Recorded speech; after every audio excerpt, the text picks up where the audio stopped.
வணக்கம். நான் அட்வொகேட் சுந்தர். இந்த பாருங்க, யாருன்னா உதவாநிதி இருக்காருல்ல, அவர் சொல்லியிருக்காரு, விளக்கிற மாதிரி பேசுவாரு. என்ன ஒரு ஒரு மண்டையில ஒரு மசாலா இல்ல, களிமண் கூட இல்ல. நான் என்ன சொல்றேன், கேள்விக்கு என்ன பதில்? ஸ்டேடியத்தில் இவர் ஆதரவு கேள்வினார்ல, இவர் கேள்வி கேட்டாரு. 900 கோடி கொடுத்துருக்கோம்ல, யாரு மார்ட்டின் கொடுத்தாரு.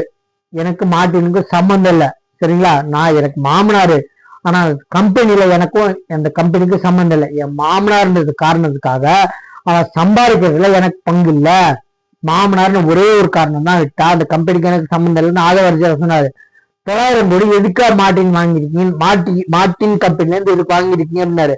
இந்த கீழ்க்கு உதாரணது இல்லைன்னு சொல்லிருக்கணும், வாங்கின நீங்க பாத்தீங்களான்னு சொல்லிருக்கணும். அவர் கொடுத்தாருல, அப்ப கொடுத்தாரு கேளுங்கன்னு சொல்லிருக்கணும். அப்ப வாங்கினதே அவர் கொடுத்ததே வந்து பொய்யுங்க அப்படின்னு சொல்லிருக்கணும். ஒண்ணுமே சொல்லாம நான் வாங்கினேன் சரி விட்டுருங்க, கொடுத்த போய் சொல்லுங்க, விளக்குற மாதிரி பேசுறீங்களா? அப்ப வாங்கின விட்டுக்கிட்டு அப்ப 900 கோடி என்ன பண்ணீங்க? நீ 900 கோடி வாங்கிட்டேன்னு சொல்ற, என்ன பண்ண? நீ வாங்கிட்ட, நீயே வாயில ஒத்துக்கிட்ட, தலைமையில கொட்ட மாதிரி நீயே வந்து தயிர மண்ணவாரி கொட்டிட்ட. நான் சொல்ற 900 கோடி வாங்கலன்னு சொல்லணும், இல்ல வந்து அவங்களா கொண்டு கொடுத்தாங்கன்னு சொல்லல, சரிங்களா? நாங்க வந்து பொதுமக்களுக்காக, நாங்க வந்து கட்சிக்கு வாங்கி பொதுமக்களுக்கு தான் பாவம் ரொம்ப கஷ்டப்படுறாரு. 10,000 கை சேலை வச்சுக்கிட்டு தான் ஃபாரின் ட்ரிப் போறாரு, வெளியூருக்கு போறாரு, ட்ரிப்பு 10 நாள் இருக்காரு. அது எப்படின்னு தெரியலங்க, 10,000 10 நாள் இருக்காருங்க. என்ன போற ஃபிளைட்டு, பஸ், போற காரு அவர் பேர்ல இல்ல, மகன் பேர்ல.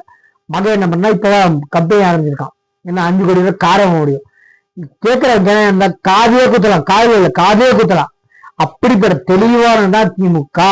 என்ன சொல்றாரு, 900 கோடி வாங்கினவங்க நாங்கதான், கொடுத்தவங்க போய் கேட்கிற கூட்டத்தினால பேசி. அப்ப வாங்கினது என்ன பண்ண?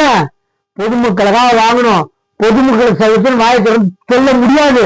ஏன்னா தலையில இருந்து கால இருக்க அத்தனை பேருமே திரும்பி தேவாதீங்க. சோழ திங்கிறியா, வேலை திங்கிறியா கேட்டவன் அறநிலைத்துறை அமைச்சரா இருந்தவன், லக்கம் கேட்டவன். அவனை போய் எப்படி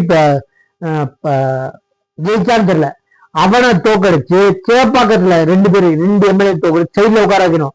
ஆனா விட்டாங்க. பொதுமக்களின் வர்ற எலெக்ஷன்ல திமுக தடை எல்லாம் போயிடும், எழுதி வச்சுக்கோங்க, தடை எல்லாம் போயிடும். நான் வந்து மார்ச்லயே சொல்லியிருந்தேன், சங்கீதா கேஸ் வந்து டைவர்ஸ் கேஸ் வந்து விஜய்க்கு வாபஸ் ஆகும்னு கேட்டு சொல்லியிருந்தேன். அதுக்கு எதுக்கான ரீசன் சொல்லியிருந்தேன். நம்ம சேனல்ல பார்க்காதவங்க பாருங்க, தெரியும். நான் யாருமே சொல்ல முன்னாடியே சொல்லுங்க, கண்டிப்பா வாபஸ் ஆகும் அப்படின்னு சொல்லுங்க. நீங்க போய் பாருங்க. தைரியமாக இப்ப இருக்குன்னா, திமுக ஆட்சியில் என்ன ஸ்டேடியத்தில் குழந்தைக்காக மாத்திரை நுணுக்கியதாக கதை விட்ட தாவேக அமைச்சரின் காவல்துறை விசாரணை நடத்தியதான் இவரே வாயை விட்டு ஒத்துக்கிட்டாரு.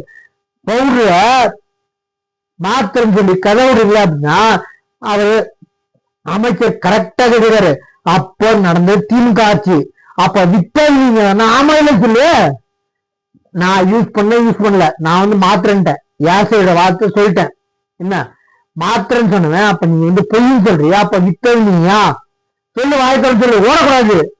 என்ன ஓடாதீங்க, ஓடினாம ஒரு எம்எல்ஏ சொல்றாரு, நீங்க ஓடி போயிருந்தீங்க கதவை சாத்துக்கம்னா மார்க் என்ன சொல்றான், கதவை சாத்திட்டா எலும்புகள்லாம் உடைக்கிறேன்னு வெட்டையிடங்களா?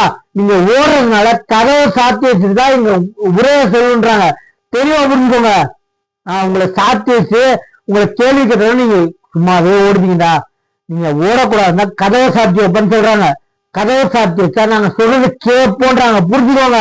அதாவது மார்க் என்ன சொல்றான், உங்களுக்கு கதவை சாத்தி வச்சு உங்களுக்கு உரை சொல்றீங்களே, அப்ப எலும்பு எல்லாத்தையும் உடைச்சுன்றானா அவன் எவ்வளவு தெனாவட்டு.